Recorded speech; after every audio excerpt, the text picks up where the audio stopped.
This is Jump, Book 1 of the Robert March Chronicles, Chapter 7.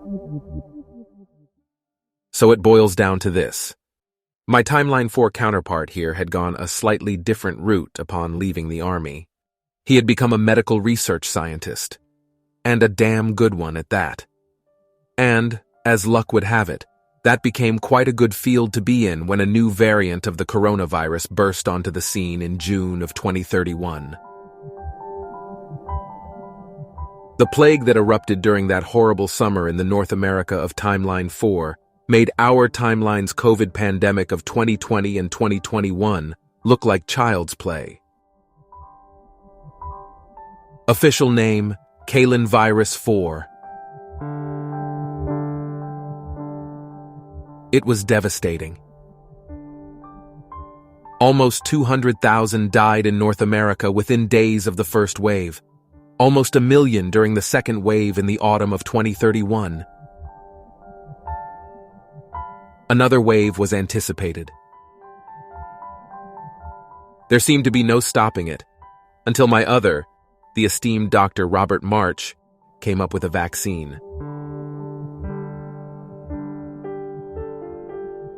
The March vaccine was 100% effective and 100% mandatory.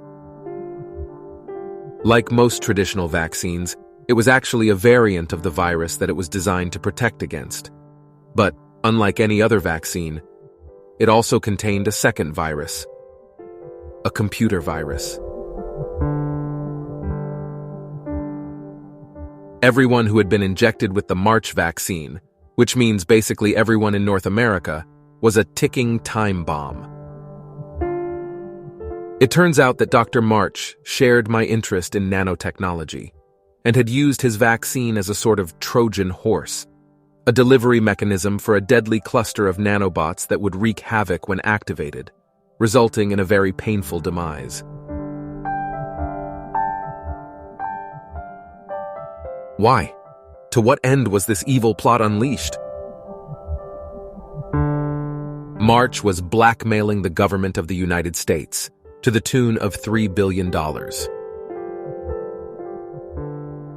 Unless he was paid, he would throw the switch that would activate the millions of tiny killers implanted in the bloodstream of the entire population, the consequences of which would make the recent plague look like a company picnic. And to complicate matters, he was dead. The details were sketchy, but apparently he had died during a botched DIA raid last night at the offices of the March Institute in Silicon Valley.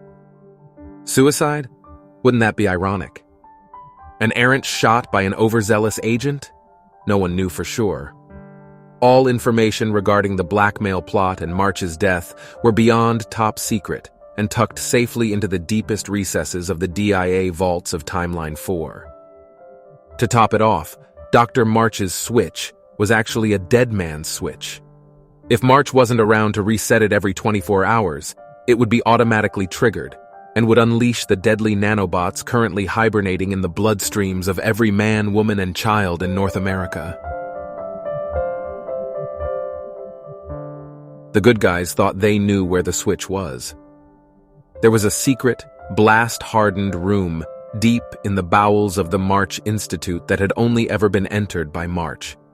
It was protected by a sophisticated security system that employed a DNA scanner as a means of entry. Since I had Dr. March's identical DNA, I was the only person in this world that had a chance of breaching that security apparatus and deactivating the switch. At that very moment, there was a group of security experts gathered at the door of that bunker under the March Institute, trying to hack their way past that apparently unhackable DNA scanner. Time was quickly running out.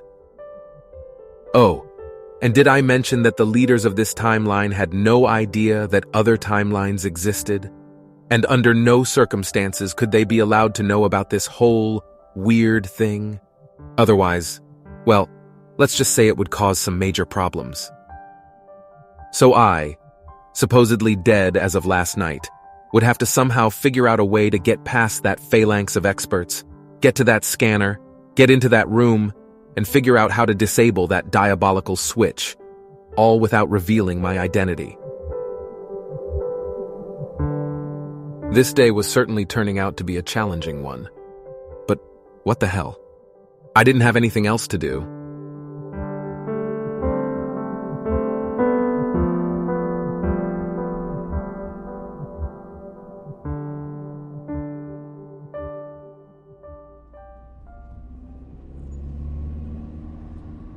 Frank drove, threading his way through the narrow back streets of the Mission District. Joe and I sat in the back, reviewing the documents in the folio and devising our plan of action. Soon we were cruising through the sparse early evening traffic on the 280 freeway, headed south toward Santa Clara, the home of the March Institute, not far from where I had built IntelliGenery's headquarters. The sun was starting to set by the time we arrived at the innocuous-looking office complex that housed the March Institute. There was a small cluster of police vehicles with their lights flashing scattered around the front of the building. We parked and walked toward the entrance. A group of Santa Clara police officers stood guard at the door.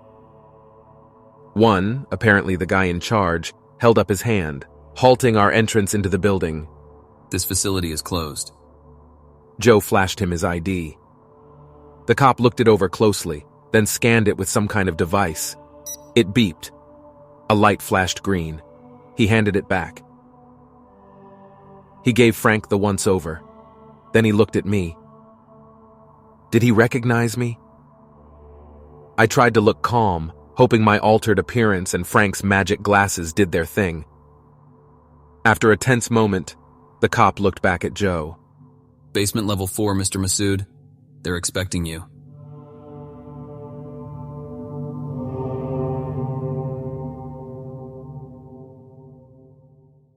We emerged from the elevator and found ourselves in the narrow corridor that led to Dr. March's bunker. A group of 7 or 8 somewhat bewildered-looking men were clustered around the entrance. A guy wearing a green DHS windbreaker stepped forward and flashed Joe his ID.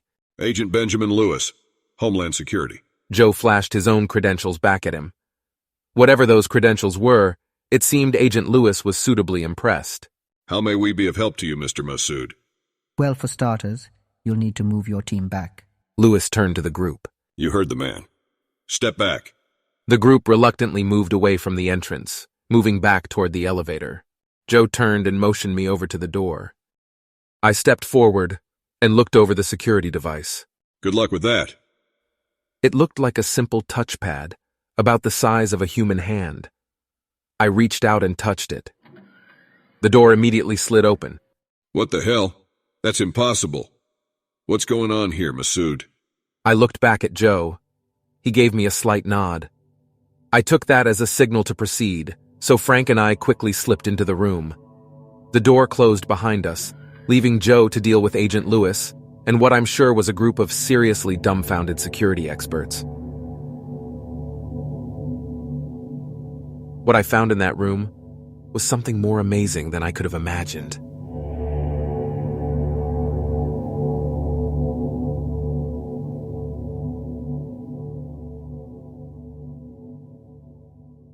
You've been listening to Jump, Book 1 of the Robert March Chronicles.